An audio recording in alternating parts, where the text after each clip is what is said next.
Welcome back, everyone. Thank you so much for coming back. I can see from the numbers that we've still got a lot of people here, so that's absolutely brilliant. I hope you enjoyed your lunch. If you have any complaints about the catering, that's not our problem. So that's a great thing about an online conference. I hope you took a bit of time to stretch your legs and visit the exhibition area and catch up with people and really make use of that networking function. If you couldn't join us this morning, then you missed out. You missed out big time, actually. It was absolutely brilliant. But if you're very nice, then my colleague Joe, who's organised the conference, will send round a recording. And that's also useful for the breakout sessions, because obviously most people will have just picked one. So you'll be able to catch recordings of the breakout sessions that you missed as well. The platform has lots of features. If you have just joined us after lunch, then after the keynotes, you might want to go into the exhibition area to the CEIS desk, because there's a short video you can watch, and that just will help you get the most out of this session. It's only 5 minutes long, but don't go right now, because we are moving into our third keynote of the day. And I'm sure many of you will be aware that Glasgow was supposed to be welcoming COP26 in November, and we were all very excited and making lots of plans, and that, like so much of life, has been postponed. But actually the topic is as relevant, if not more so, climate change. And we have got two wonderful speakers who are going to be helping us look at the climate emergency and what can be done about it and what is going on just now. As with the morning event, we're going to take our speakers first, and then we'll present your questions to them. So I would ask, if you've got thoughts, comments, or whatever, use the chat box. That was really great this morning to see how everyone was kind of jumping off the back of each other. So use the chat box to record your comments and thoughts. And if you have a question, if you could just write the word question in front of it, then it makes it easier for our moderators to pick them out. And you can let us know if the question is for a specific person or if it's just a general question. So still not quite used to the lack of applause. So I'm going to tell Teresa and Martin that we are so delighted to have you here, and that we're sending you massive good vibes. Our speakers today are second up, we'll have Teresa Bray, who's the CEO of Changeworks. And first of all, I'm absolutely delighted to welcome Dr. Martin Valenti, who's Head of Climate Enterprise at Scottish Enterprise. So Martin, I'm going to turn my microphone off and we're going to hand over to you for your contribution. Thank you very much. Thank you. Well, thank you everyone for the opportunity to come and chat to you today. To answer the lunch question, I had a mushroom omelette. It was fantastic, and my wife made it. It was great. I was nearby, so I'm taking some credit for some of that collaboration. And collaboration is going to be a big part of what I'm going to speak about today. First thing I would say is that the climate emergency is a kind of, when you see that, you think, oh, here we go. We're going to get someone waving a placard saying down with this sort of thing and chatting about how difficult and horrible the life is and the planet is. And yes, it is. And yes, we do have some major challenges ahead of us. I'll touch on those. But like an earlier speaker today, I am an absolute, complete and utter optimist. I can't help it. It's just my nature. I'm the youngest of 13 children. Yes, 13. And it kind of makes you think about how to make your voice heard in the world. So I think I kind of got that from my birthright. And I'm always looking at where the opportunities are whenever we're faced with challenges. When Scotland declared the climate emergency, one of the first countries, if not the first to do it, it was kind of good, but it was also kind of bad. It was good because it was a recognition that we have a major, major problem, but it was kind of bad because it also inadvertently sent a very negative message to the rest of the world saying Scotland's in a state of emergency. Now, if you're trying to find investment into the system to help make the seismic transformations we need across our sectors, that's maybe not the best way to go about it. So we have to have some sort of sense of outrage, and that's absolutely evident. We're seeing that with Greta Thunberg and others taking to the streets and being outraged. And I agree with the outrage, but we have to come as a pincer movement and have some optimism. I think optimism without outrage leads to incremental progress, and outrage without optimism leads to defeatism. So at some point we have to realize that we're in the same boat as many, many, many other nations. And all of those nations are going to come to Glasgow in 15 months' time and chat about how tough it is and how difficult it is and how challenging it is. And that's right to do and it's good to do. But I would dearly love country that I was born in Scotland to be the country that has that pioneering, problem-solving, opportunistic, entrepreneurial, socially enterprise-driven mindset. So what I'm not going to do today is I'm not going to present, I'm going to give you a proposition. My proposition is this: can we have a mindset shift, and can we view the climate emergency as our climate opportunity? And I don't mean that in a glib way, because there are still real major challenges.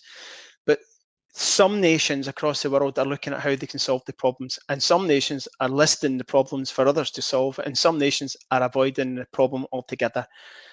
Think about where Scotland should be in that. For me, it's a total easy thing to answer. We should be a problem-solving nation. We owe it to the world. The first 3 industrial revolutions started here.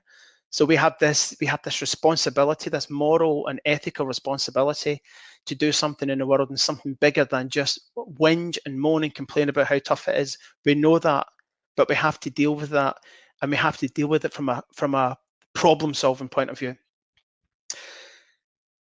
So if everyone in the world lived like we like living in Scotland, and I emphasise like living, we would need 3 planets. Now, that's an alarming statistic, I'm afraid, but it's a fact. And the last time I checked, and I think I'm on sound scientific ground here, there is only 1. So we have a massive over demand on the supply. So there's 2 ways you can go about solving that problem. One is to go back to living really miserable lives in caves and foraging for foods in the woods and doing, I know I'm being deliberately provocative here. And the other one is to try and innovate, try and think about how we can innovate to a better outcome for people, using better food systems for innovation, using different systems for harvesting water and growing our crops and making our whiskey and producing beer. And we've seen a lot of media lately from Brewdog, who are now, a carbon neutral a company. So there's lots of opportunities that we have to think about unpacking and analysing, and then wrapping a Team Scotland support round about to make happen. My big challenge I see for climate change is it's so interconnected, it's so multidisciplined, and it's so cross-sectoral. And actually, we're now making young people have a proper issue with it, because they're seeing it as climate anxiety. That's actually a proper term now, which is really worrying. But if you're anxious and if you're fearful and if you feel there's just too much and it's too big and there's nothing that can be done about it, that'll cause huge, huge problems. It'll cause apathy, ambivalence, it'll cause animosity. It'll also cause combat. Now, the reason why I keep saying about we have to shift our approach ever so slightly is that climate change, up until now, for 50 years, 50, when WWF and all of these great organizations performed, it was on the back of seeing the famous picture now you can see on the internet when NASA took pictures of the Earth, and there was this tiny little thin atmospheric, bubble round about protecting all of life on Earth, and the fragility of that really is quite overwhelming. And what we've done, man has done, since we've realised that in the last 50 years, you would think there was a recognition that was a problem, but actually it wasn't. We've pumped 400,000 Hiroshima-sized atom bombs have exploded in that atmosphere every day, 365 days of the year. It's absolutely horrific what we're doing. But we have to now think about the next big approach for the environment isn't more combat. People should be held to account. Of course they should, but there should be more. Stop finding people to fight with and finding people to partner with. We need to get to the point where we see hope and we find solutions and we collaborate like we've never done before, because I'm ashamed to say that it's something I would love to press a button and fix, but Scotland just does not collaborate brilliantly together. There's lots of people, and stop me if you've heard it, who say somebody should do something about that, or somebody's probably doing something about that. Well, actually, that's not a good attitude. The attitude is, I'm going to do something about it. And I know somebody else who wants to do something about it, so I'm going to go and work with them and help them. So we need to be far more collaborative in our mindset. We need to be optimistic in our outlook, and we need to be fearless. We need to get our mojo back. Scotland used to lead the world. We started the Enlightenment, so we kind of need a new green Enlightenment. We've got, and I'll maybe list some of the things we've got, some of our brilliant assets. We've got some of the greatest natural capital on the planet. Some people probably don't know that, so you should go and try and find out about that, because there's an awful lot of opportunities lie there. That's a kind of less than subliminal hint. So we've got amazing natural capital. We've got nature-based solutions for some of the biggest climate change challenges on the planet. We've got more academic institutes per head of population than any country on the planet. We've got 7 innovation centres, 7, whose job is to try and help make that connection between business, academia, and enterprise for solving problems. We've got some of the best research pools on Earth. You know, I could go on, and I'll maybe add one more. We've got an environmental protection agency, SEPA, whose statutory purpose is different from every other EPA in the world. You probably didn't know that, but SEPA's statutory purpose is to protect and enhance Scotland's environment, like all of the others, but in ways that support social and economic outcomes. So that's fantastic. That's a very slightly different statutory purpose, but what it does do is it creates so many new ways for SEPA to work with businesses and communities and so on. In fact, one of the greatest things we've done recently is working with the Leaving Project. Too much to talk about on this short chat, but have a Google, the Leaving Project, and that was a colleague of mine in SEPA who's now got this coalition of the willing looking at the Leaving region, which is desperately in need of a shot in the arm and some love by Team Scotland. So what you now have is you've got this coalition of private sector, public sector, and third sector businesses in there working hard and working collaboratively to try and make that region something that people love and people want to visit and people want to enjoy. There used to be 300 mills along the river of the Leaving. There's now none. You know, so there has been major social economic decline there. So there's big challenges that can be resolved, but they need a collaborative effort. So if you Google later on the Leaving region, you'll see what's happening there. And I've got a colleague in SEPA who would be more than happy to come and speak to anyone about that. So I think for me, the key message is we've got the eyes of the world in 15 months now from coming 194 world leaders and their teams, their bag carriers, coming to look at Scotland and chat about ratifying the Paris Climate Change Agreement. And every 5 or 6 years, when you have these sort of COPs, see conventional parties are called COP26 is the one we've got, is that if you get a really good agreement and if it changes the world and it makes people sit up and it becomes the Glasgow Agreement. Now, how cool would that be? For the world for the next 5 years to speak about the Glasgow Agreement. I know people in Edinburgh might be a bit annoyed, but you know, I'm sure they'll go over it. But the Glasgow Agreement could be that thing that you're all very proud of, that I'm proud of, that we as a nation are proud of, that we can speak about when we're old and crusty. And believe me, I'm getting there. I speak about I was involved in the Glasgow Agreement. That one COP out of the other 25. The other 25 are about what do we have to lose conversations. Well, we need to have what do we have to gain conversations. So this COP needs to be a festival. It needs to speak about opportunity and hope and optimism and passion and creativity. And by the way, that's the kind of motto of the social enterprise sector. You know, you get a lot of big businesses who are claiming corporate social responsibility credentials, and that's fine, and that'll always happen. But they're basically stealing your mojo. You know, you are the guys who create that world. You are the guys who live and breathe that world through the thick and thin, the ups and downs and trials and tribulations. So I would love to see social enterprise as a collective coming forward at COP and being a big, big, big major presence. And if you want to do something quite spectacular, I will do everything I can to help position you in that space. But you really have to take that opportunity. So my final part of the proposition is we do need to get a mindset shift, and we need to change viewing the environment as a problem to manage. It needs to be viewed as an opportunity to explore. And I know that's going to annoy some people because they see it as being quite glib and flippant, but it's not, because I can say this because I am old. For 50 years, we've been saying somebody should do something about that. Well, it's not happened, I'm afraid. We've got some great examples of things that's happening, but we did have to still declare a climate emergency. So it doesn't take a rocket science to figure out we need to do more, and we maybe need to do it in a different way and under a different umbrella. So the umbrella that I think you'll see at COP26, when everyone's coming here to look at Scotland and find out what we're about, we need to be standing up, brave, bold, I'm going to use a Glasgow term here, gallus, and we need to be showing the world that we have all of our expertise are going to play into the climate change story, because only by collaboration we will succeed.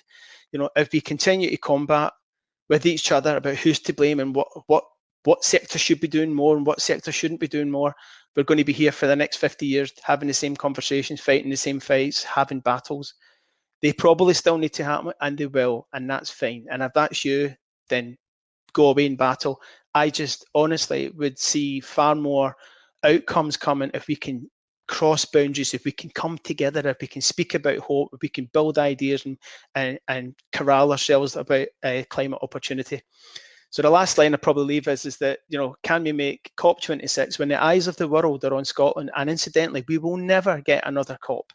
You only get them once. So this is our one once in a lifetime opportunity to show the world what Scotland can do. And if it just says, oh, this is a big problem, somebody needs to sort it for us, and then we'll buy solutions, I think we'll rue the day. So I'm looking at you all, even if I can't see you, and I'm hoping for an influx of questions about passionate, creative people in your sector wanting to solve problems. Because if you want to solve problems, let's get together. Let's use COP as that opportunity, and let's save our way of life. Thank you. I'll maybe stop at that. Thank you. A call to action. So call to action. Thank you very much.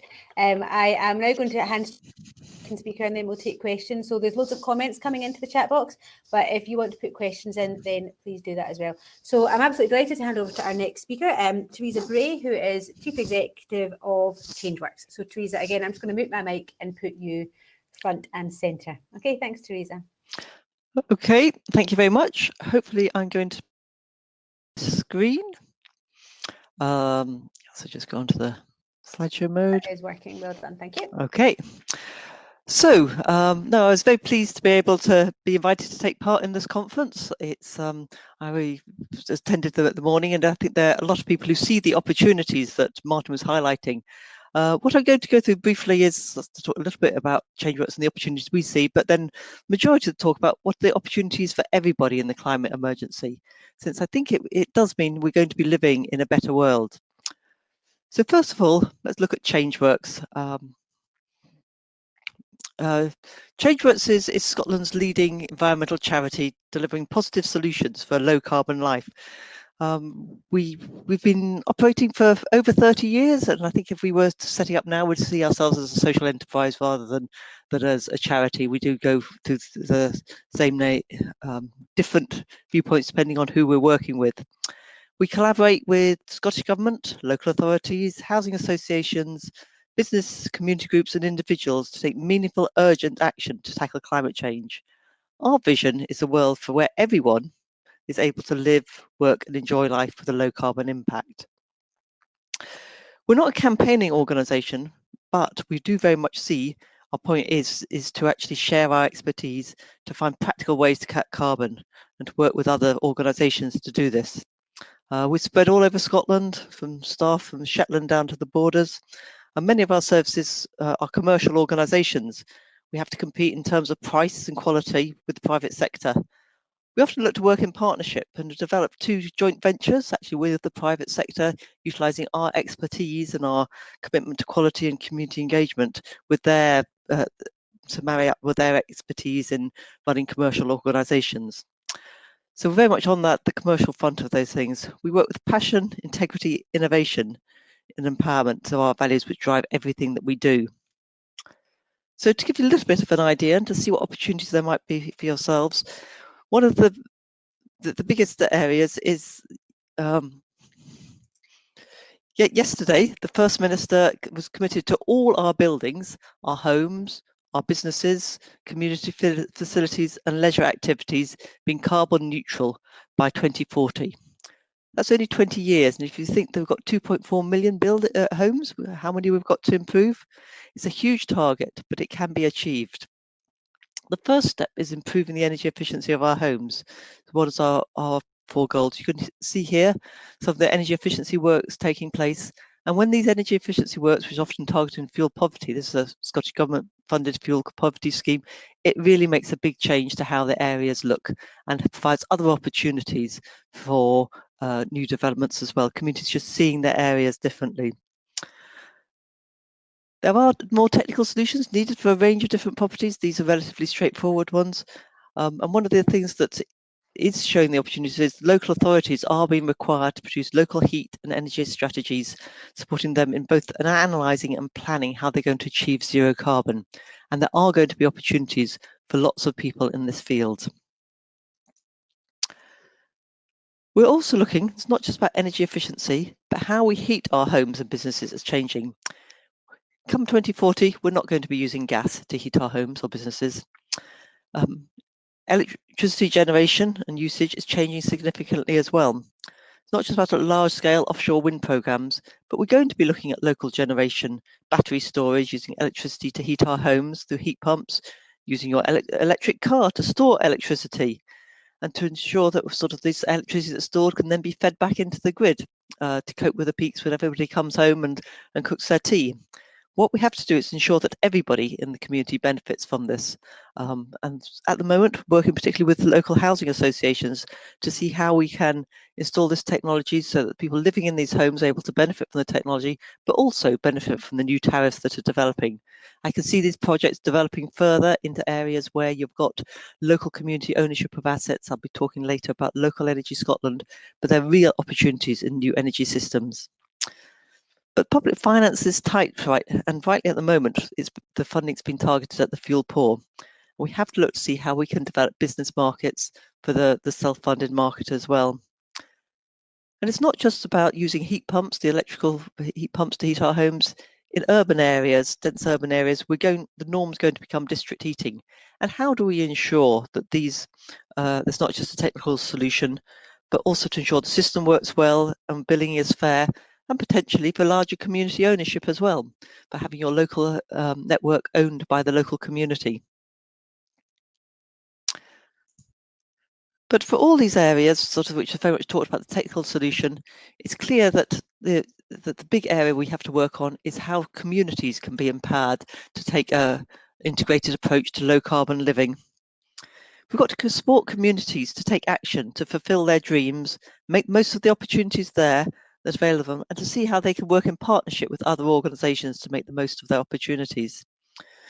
We want to ensure that we can link communities together so that there's not the continual reinvention of the wheel. So that how do we get these communities to find out what has worked in one place and how it may be repeated elsewhere? But most of the time, when supporting communities, we're looking at the passion that's there, such as in this project, which was based in Zero Waste Leith, where very much the target there was on we had particular emphasis on litter reduction, as we see here, but there was a great focus on single-use plastics. Often when you get great enthusiasm around single issues, you can often build this into a wider approach to low-carbon living. There are a number of social enterprises involved in this, including the Remakery, based on Leith Road, looking how you can utilise materials. So as well as the local community, I think one of the bigger areas we have to talk about is how do we make sure that everybody is taken along with you. Within Changeworks, we've always had a focus on the reduction of fuel poverty. But one of the things which I'm very keen on is that we don't just look about how we help people who've got into great issues with their bills, build up large debt, but how we tackle those systemic issues that are there. It's very important that we highlight what the problems are so we can rectify them. In the past, prepayment meters, people were paying way over the odd for their fuel. We know that in the Highlands and Islands, a particular issue where people have got old storage heaters and are using restricted meters for their home. They're paying more for their electricity, but actually performing a really useful role in balancing the energy grid. We're working there to how can we influence Ofgem to look to see how we can develop it. So we have to tackle those systemic issues. I mentioned earlier about tackling installing energy efficiency, so taking preventative action to take it happen. There's also still a need to look at the support for those people who have already got into extreme fuel poverty. So that's a brief canter through about some of the areas we work in, but then I've started to think, well, how can we as organisations look to help it? I think one of the most important things is, look, how do we support people to access the support that is available to help them tackle the climate emergency? These people could be yourselves who work in organisations, social enterprises. It may be the volunteers you've got coming along, or the people who are coming and interacting with you and the suppliers. This winter is going to be particularly hard for many people, with the high levels of expected levels of unemployment rising. And there is support now, which is funded by the Scottish Government, for Home Energy Scotland. For those most in need, may be eligible for new heating systems through Warmer Home Scotland. They're the area-based insulation schemes that are taking place, and advice can always be given how we can utilise energy systems more effectively. And for those in dire need of fuel poverty, there is additional support funded by the Energy Redress Scheme. And partnerships have often been set up between many organisations and Home Energy Scotland, so there's easy ways for you to refer for support for the people you're actually working with. We've heard earlier from a number of people who are running food banks, and actually that's again another issue, sort of how do you actually ensure that people make effective use of their the food that they have. You'll find in Love Food Hate Waste website, much support there for households. We've also here a number of projects about active travel. I mentioned here Sustrans, but there are lots of community bike projects where you actually look to see how can you support people to actually reduce their carbon footprint, but probably in these terms, most importantly, make a financial difference as well. So we do have to think, how do we support our people to access those ills? Yesterday, we had the programme for government was announced, and there are going to be real opportunities for the green recovery. One of the flagship programmes was the 20-minute neighbourhood. I think this is going to make a real difference to people thinking about what can they get within their local community. There's more support for active travel. They want us both to promoting a healthy living, but also to commute energy efficiencies. Energy efficiency works are going to be spread up and down the country, and specifically a supply chain required. What is the role there for social enterprises potentially to become installers to actually, as this demand increases? And new energy systems with your installation of PV panels, battery storage and the like, there will be new opportunities there, and local ownership is a possibility. Throughout, there's been a focus on green jobs. There are going to be employability programs and support for apprenticeships. So I think it's worthwhile for all of us to consider, how does that fit into our works? In addition to thinking those wider ones, we're all organisations, and we have to look to see how we can support, look at reducing our own emissions. There's free support available for all organisations, whether you're businesses, social enterprise, or not for profits, available here from Energy Efficiency Business Support, which is again funded by the Scottish Government. Changeworks delivers this in partnership with Zero Waste Scotland. You can access free advice, and this allows you opportunity to apply for an interest-free loan as well. It is a difficult times, but one of the things that is happening at the moment is your buildings are often standing open, and hence there is the opportunity to think, what are those problems that you've been facing that needs to be done, but you didn't want to ever disrupt your day-to-day operation when looking at it. We know that there can be significant savings by upgrading your heating system or tackling the energy efficiency, and now can be the time to do it. I'm actually quite surprised how much demand there is for this service at the moment, for people who've got maybe a little spare time that can actually take advantage of it and use this. There are a number of organisations, village halls, community centres, or businesses such as Greener Kirkcaldy, which have looked how can they take advantage of this scheme. We also have to think how we can look at staff engagement. We're going to have our staff, all our staff, 150 staff we've got working at home. We have to think, how do we actually help them to live effectively while they're working at home? So reducing our carbon emissions is important, and it also looks to save money. This breakout session later on, we'll talk more about the practicalities there. But there's also bigger opportunities for many social enterprises to think, how can they take part in local energy projects? The green recovery is a very important element of the Scottish Government's programme. Local energy support Scotland, which again is a support programme that Changeworks involved in running, but supported by Scottish Government, is looking at what support can be provided, whether it's community buildings, local energy generation, or looking at those much bigger programmes about shared ownership and community benefits on big developments. There have been a lot of opportunities there, and they are funding a range of long-term activities. It is a complex area to work within, but there's definitely a hand-holding service to be launched. It is a changing field all the time, and new calls will be launched. This recent call has closed. There have been other opportunities earlier, so it's worth keeping an eye on Local Energy Scotland to see what the opportunities there are. So that has been a brief canter through. So hopefully I'm stopping sharing. Sharing anyway. Yep, good. Okay, that's a brief canter through about some of the opportunities there. To think how as organisations we can tackle it. I'm now open to back over to Zara. So we've got loads of questions coming in. Thank you both for your contributions, really interesting angles. And some of these questions you might both want to step in on, and others you might just want to take one each. We'll see how many we can get through. So one thing, the first one, Martin, is for you, and it's from Brian. And he's one of the things that you said is that talking about our way of life, and actually you talked about the standard of living that we have here versus what they have in other parts of the world, and protecting that. And Brian's question is, should we fundamentally be looking at saving our way of life, or do we need to look at what that phrase means? Is that part of what we need to change? You might be on mute. That's a great question, and it's a personal one, because everyone has had some kind of change to their life during COVID. So what we've actually had is that point I mentioned about the supply outstripping the demand, or the other way around, rather, demand outstripping supply. It kind of makes people think about their own personal world, their own life, how they're, what their impact is and what impact they're having on others.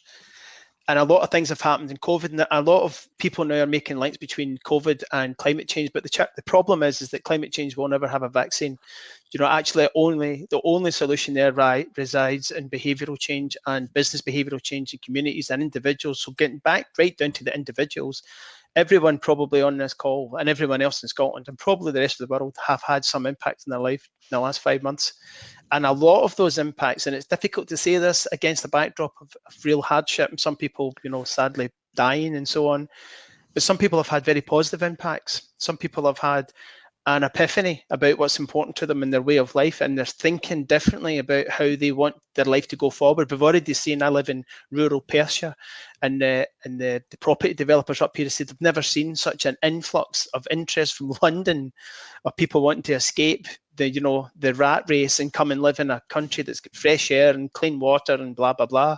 So there's an awful lot of people now thinking about their life because of COVID. But I would much rather that we have prosperity by design, not by disaster. So we shouldn't have to wait till things go wrong to try and figure out how to put them right. So everything about life is about design.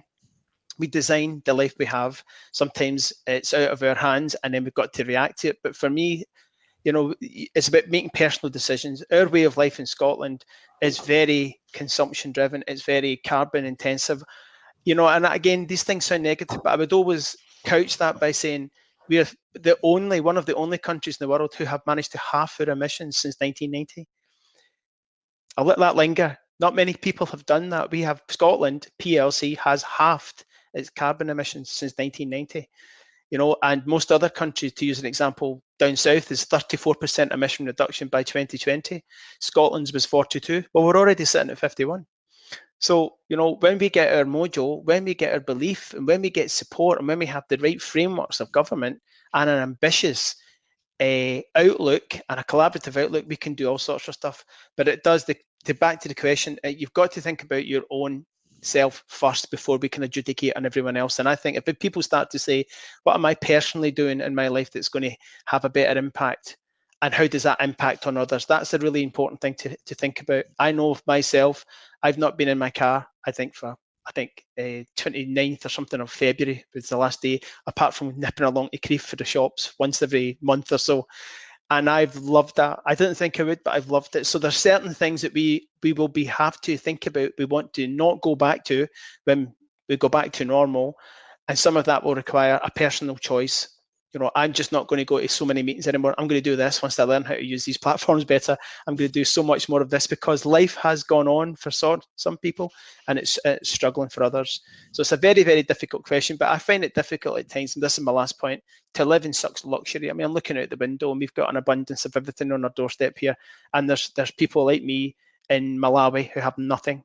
You know, so there's always problems when I think about how happy I am against that backdrop. So and this is why I do the job I do, I'm trying to bring more investment into solving these problems, you know, and I'm trying to change the mindset from, you know what, we can do it, rather than it's complete and utter Armageddon, because I think we've got to keep that in our mind.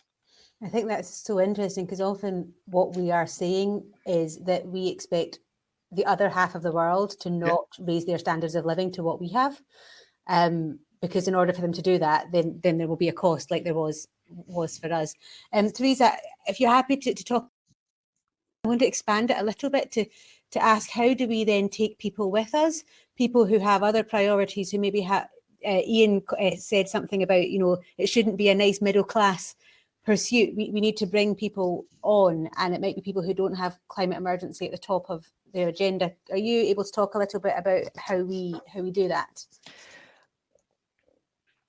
Sort of the number of different approaches that we see as important. It's part of it is us talking more about, well, what is the impact of the climate emergency on our lives now?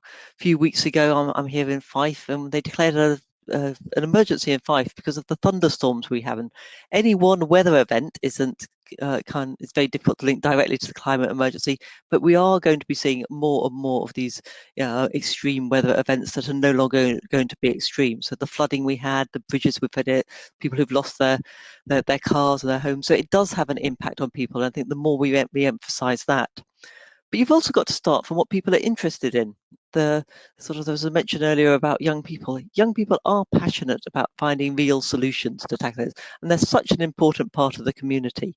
And how can we take them and provide empower them to actually take action to be able to make a difference? So I think we will find that lots of people are interested in the climate emergency and see the practicalities. I think one of the reactions to COVID was how people were prepared to make sacrifices themselves for other people. Similarly, they can see for the climate emergency that there are changes and sacrifices that have to be made. But a lot of the things are actually really quite a positive things. So if you tackling the climate emergency, you're also bringing benefits to yourself. Sort of like it's the number of people who are living in cold, damp homes. Which has a negative impact on their homes. If you start insulating their homes and have a much more efficient heating systems, it saves carbon, but it also makes their homes much warmer. There are very few people who would be arguing against making your home more efficient to actually make it warmer. Our workplaces, it's the amount of money that we waste as an organisation.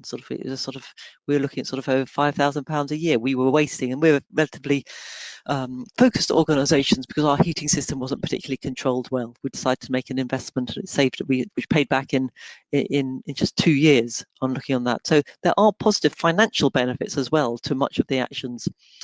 But if we have seen on the travel side of things, the advantage Martin mentioned earlier that how much he enjoyed not travelling. I think that's one of the things we have got to think how we make it attractive for people to look at alternatives to utilising their car. Yes, will be steps going back with people not wanting to use public transport, and we've got to see long term how we come back to that. But there are lots of positives that you get out of life. But I think that all of these tie together to actually make a difference. Taking Ian's issue about middle class things, I think that's one of the things we've got to really think hard about. If you go to see, say, solar panels and the people who used to get feed-in tariffs, sort of money back for installing solar panels, it was taken up very much by the middle class communities, sort of that you'll see far more solar panels there, which is why there's partly the approach is why we're working so hard with housing associations at the moment to make sure that they are in the forefront of the next step in the energy revolution. And how one of the things, if you can make it work for housing associations, how can you work it made for other communities as well to invest in these low energy systems, which hopefully will have a positive payback as well. There's an issue about what funding is available. One of the things in Scotland is that we have lots of disparate projects, but there is large amounts of money. Sort of the pension funds are trying desperately to reinvest in energy neutral projects. But how do we make this work? They're not interested in anything less than sort of tens of millions of pounds investments, and that's not an individual community.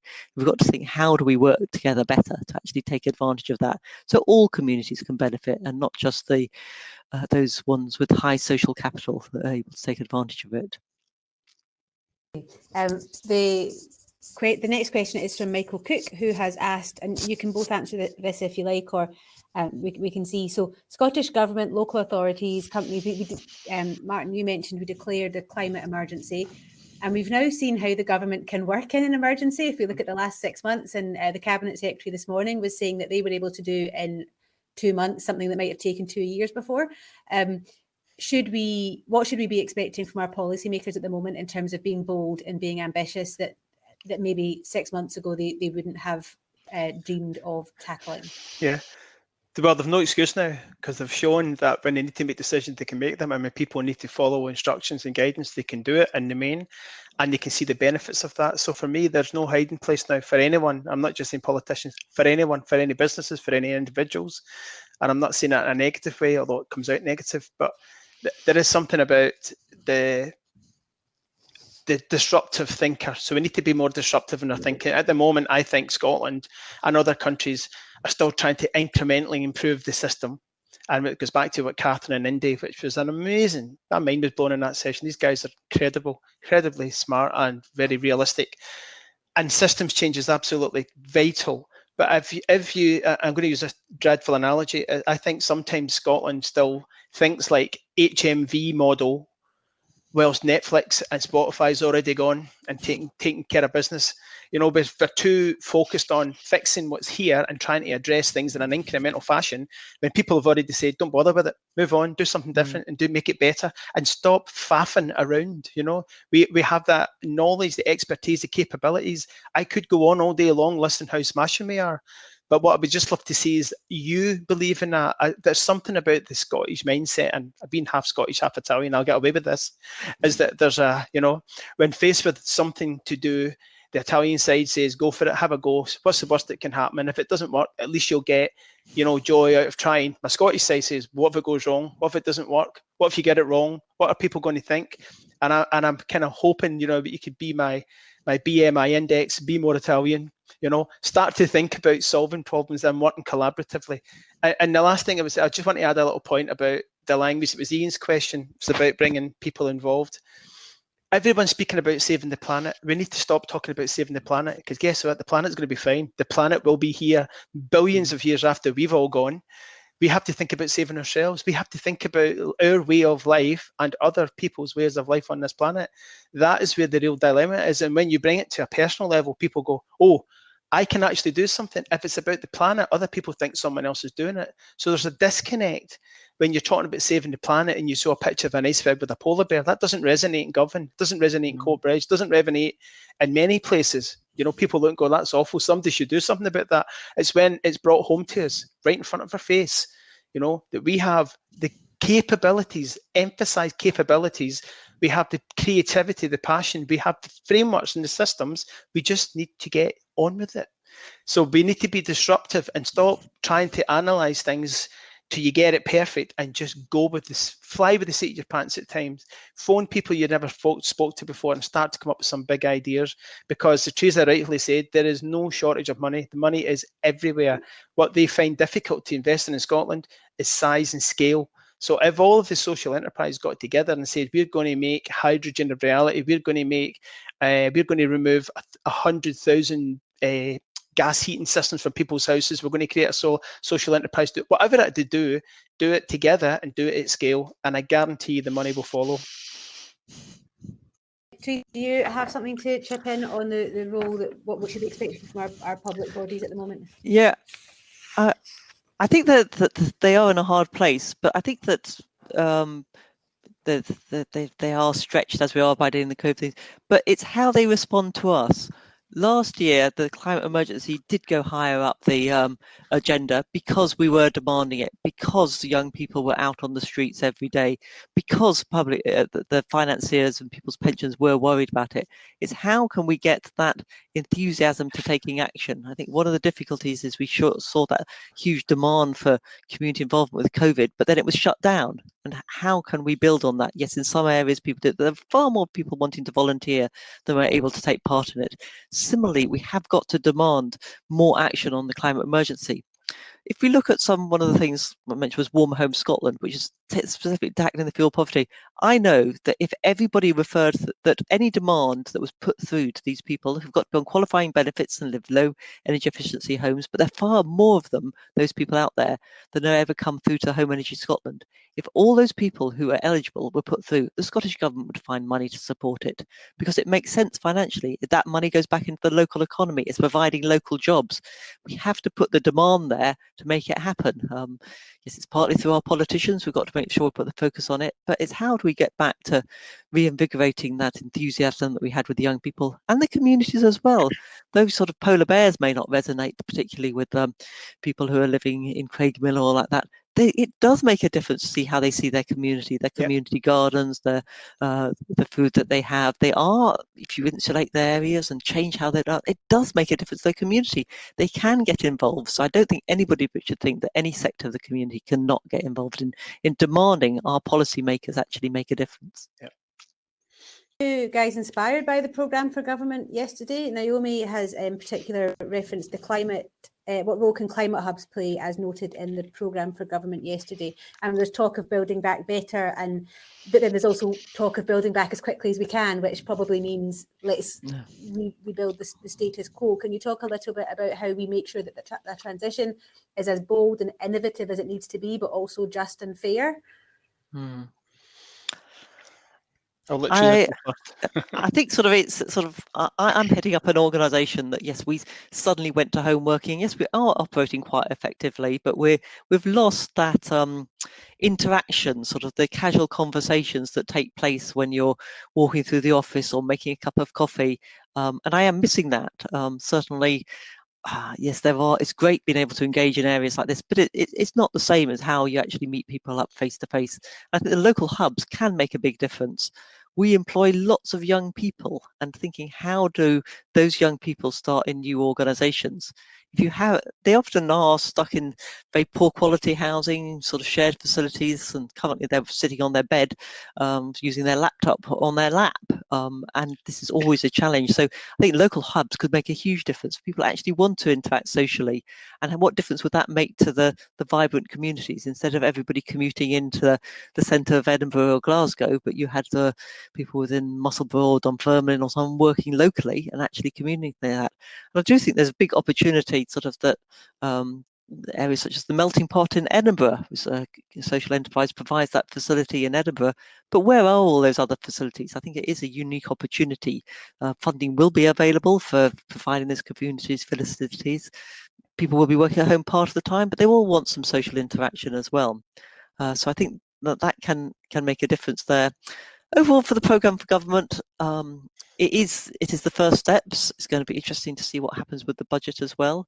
I think there is that need to build back. The sleepless nights that people were getting about the economic impact, which I think we're only just starting to see, with the furlough scheme going to be unwinding. So that there will be opportunities there, and we've got to make sure we reflect what people actually value. Do we actually value having a pret-a-manger, the same pret-a-manger on every high street, or that's how you get your lunch when you go to work? Or are there other types of organisations that can provide tastier food, locally produced, looking at wider employment opportunities as well, that will take place? So there's some good things in the programme for government, but I don't know whether it's going far enough.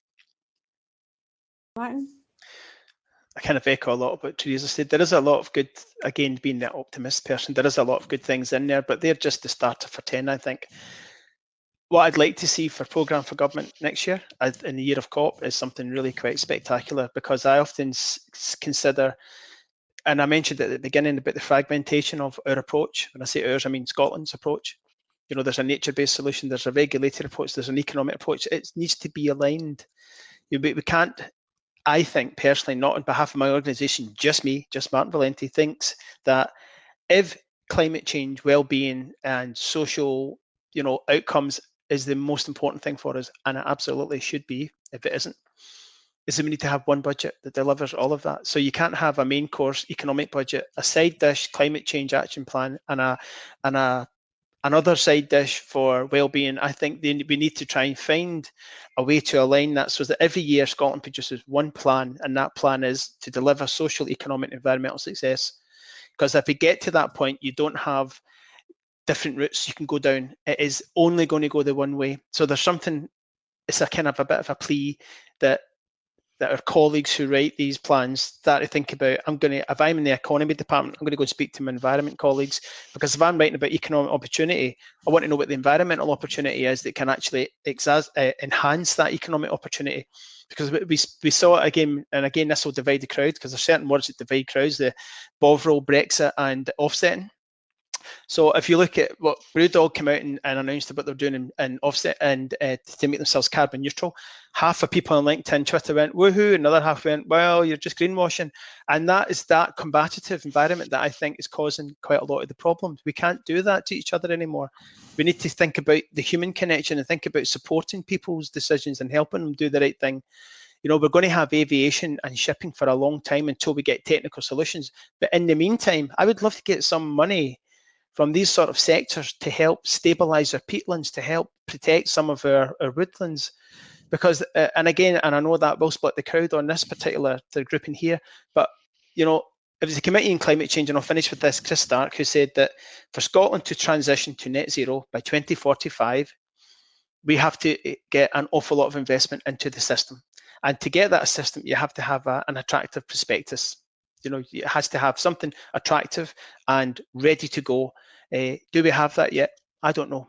I still think we're quite fragmented and siloed. We need to have an aligned offer for investment for Scotland. We need to have scalability. We need to have visibility, and we need to have credibility. And I think on the basis of all that, programme for government, good.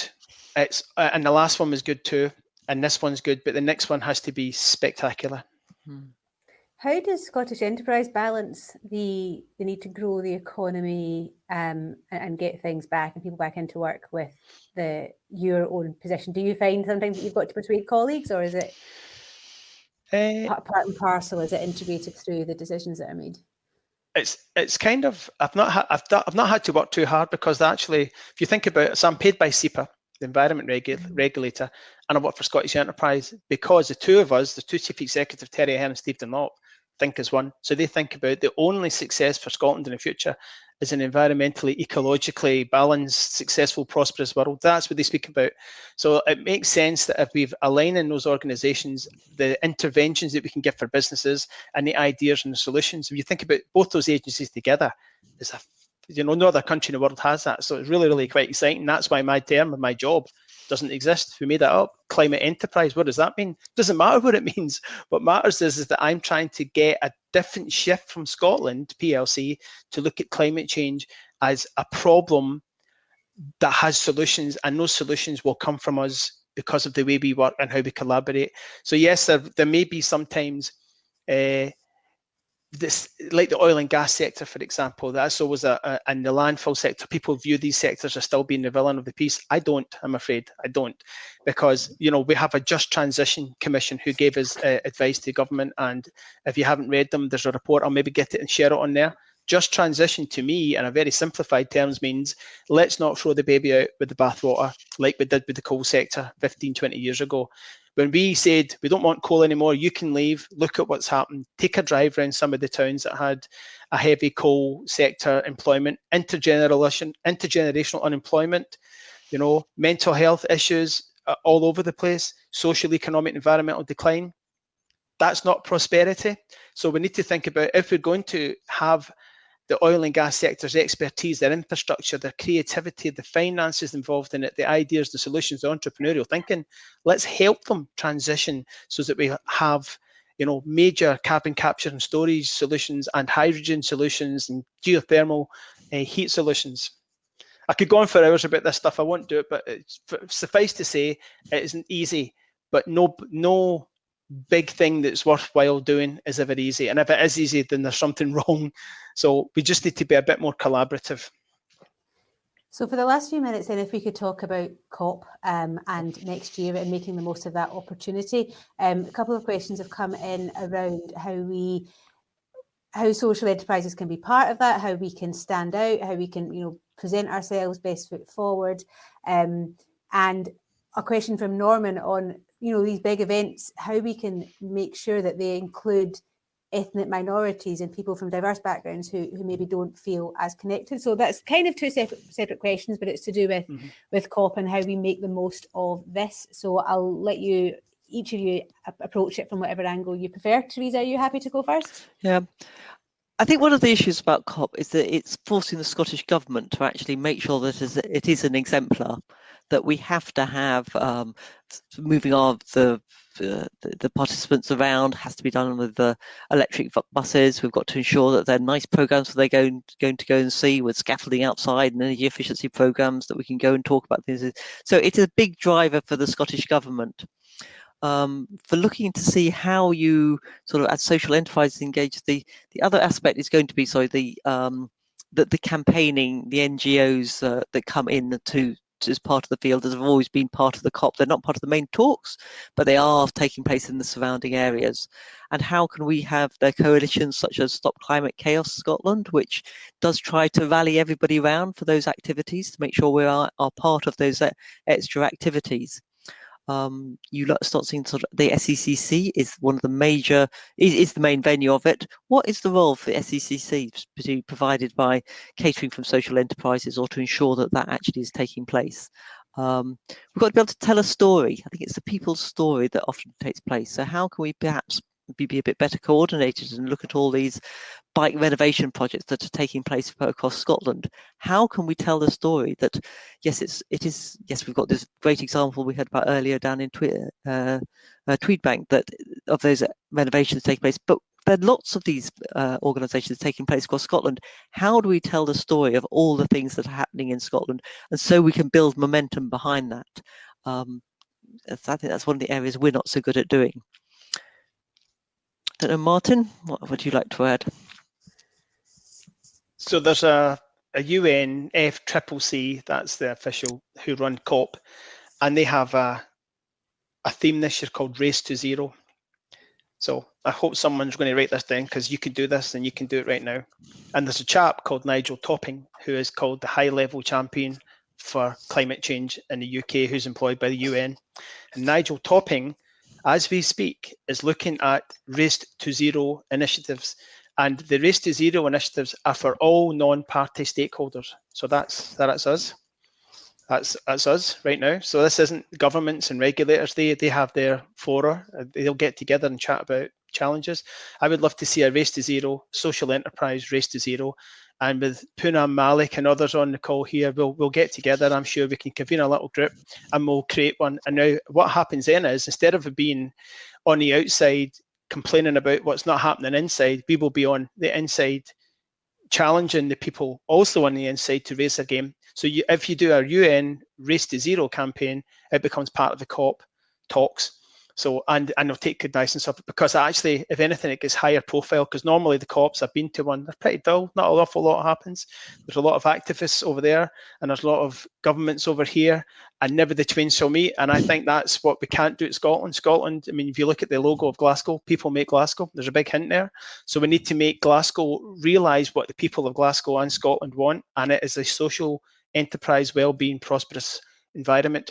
And rather than tell them about it, let's show them about it. Let's make sure that COP's a festival. So I'll just make you a personal promise. I'm involved with the Scottish Government on a COP team, and we're looking at events and what's going to make Scotland look good, what's Scotland going to stand out, etc. The Race to Zero is hugely important. I think there's funding with it too. I'm not sure. Don't quote me on that, but I think they help you. But if you come up with a social enterprise Race to Zero on, and we'll pick a couple of themes, it could be transport, it could be food, it could be whatever. We'll think of something, and then we'll make sure that that becomes one of the, on the official UN FCCC events, Race to Zero social enterprise, and we'll have make sure we've got diversity of view there. So that brings in Norman's question as well about sometimes ethnic minorities are not really fully involved and included in this in the COP event. So let's make sure that we have something that we all feel quite happy to get involved in. And that's my personal offer, is that I'm happy to come and meet virtually, of course, because I don't like driving anymore, and we'll chat about how we can create a Race to Zero. We then send it to Nigel Topping, and if he agrees, job done. So that'll tick all of those boxes right away. I love a conference with action points coming out of it. Let's get it done. Let's get it done. Thank you to both of you, to Martin and Teresa, for sharing your knowledge. There's loads of links in the chat box, so if you've been busy concentrating on the speakers, then do go back and have a wee look at that. As I've said throughout the day, we can't give you an applause, but we are so grateful that you came, and I hope that the activity in the chat box lets you know just how grateful everyone is for your comments and your perspectives. Thank you so much.